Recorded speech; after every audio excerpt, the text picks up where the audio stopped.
Hello friends, welcome to Baakiya cooking channel. நாம வீட்ல சப்பாத்தி சாப்பிட்டு போர் அடிச்சிருக்கோம். அதனால அதுக்கு பதிலா ஒரு ஸ்பெஷல் டிஷ் தான் இந்த வீடியோல பார்க்க போறோம். ஆலு பரோட்டா எப்படி செய்யலாம்னு தான் பார்க்க போறோம். அதாவது உருளைக்கிழங்கு பரோட்டா. இந்த ஆலு பரோட்டாக்கு தயிரை வச்சு சாப்பிட்டா அவ்வளோ டேஸ்டா இருக்கும்.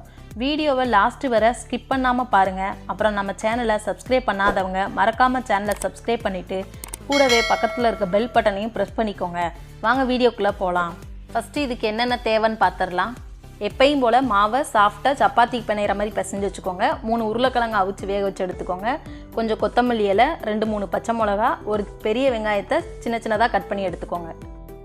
இப்போ உருளைக்கிழங்க கொஞ்சம் கூட கட்டி இல்லாமல் நல்லா மசிச்சு விட்டுக்கோங்க. அப்போ தான் மாவில் வச்சு ஸ்டஃபிங் பண்ணுறதுக்கு நல்லாயிருக்கும்.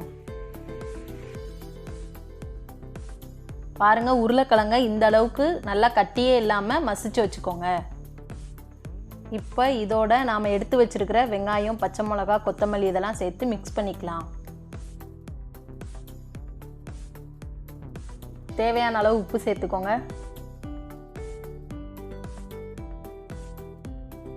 இப்போ இதோட ஒரு பிஞ்சளவு மஞ்சத்தூள், ஒரு பிஞ்சளவு சில்லி பவுடர் இதை சேர்த்து நல்லா மிக்ஸ் பண்ணிக்கலாம்.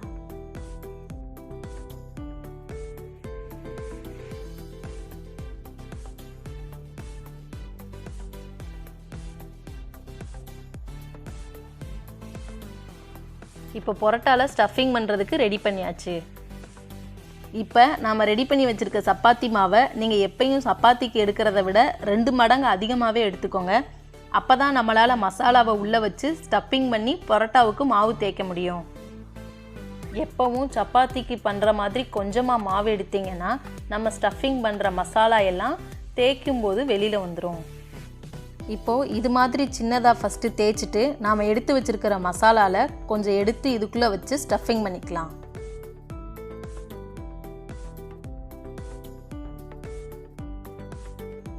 இப்போ இந்த மாதிரி உள்ளே வச்சு நல்லா மடிச்சிட்டு பரோட்டாவுக்கு நம்ம மாவு தேய்ச்சிடலாம்.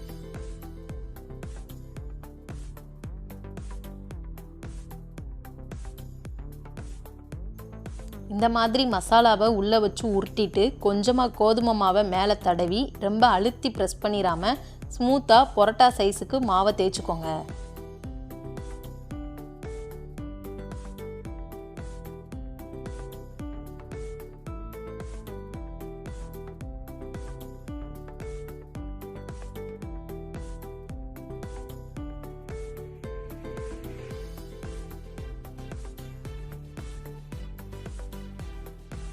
இப்போ மாவை தேய்ச்சாச்சு. தோசைக்கல் சூடானதும் நாம் பரோட்டாவை போட்டு எடுத்துடலாம். கொஞ்ச நேரத்துக்கு ஒருக்கா திருப்பி போட்டுக்கிட்டே இருங்க. இப்போ இதை சுற்றி நெய் ஊற்றிக்கோங்க. நெய் இல்லைன்னா எண்ணெய் கூட ஊற்றிக்கோங்க, ஒன்றும் பிரச்சனை இல்லை. மொத்தமாக இதை ஒரு 4 நிமிஷத்துக்கு மீடியம் ஃப்ளேமில் வச்சே பண்ண வேண்டியது இருக்கும். நீங்கள் ஒவ்வொரு நிமிஷத்துக்கு ஒருக்கா திருப்பி போட்டுக்கிட்டே இருங்க.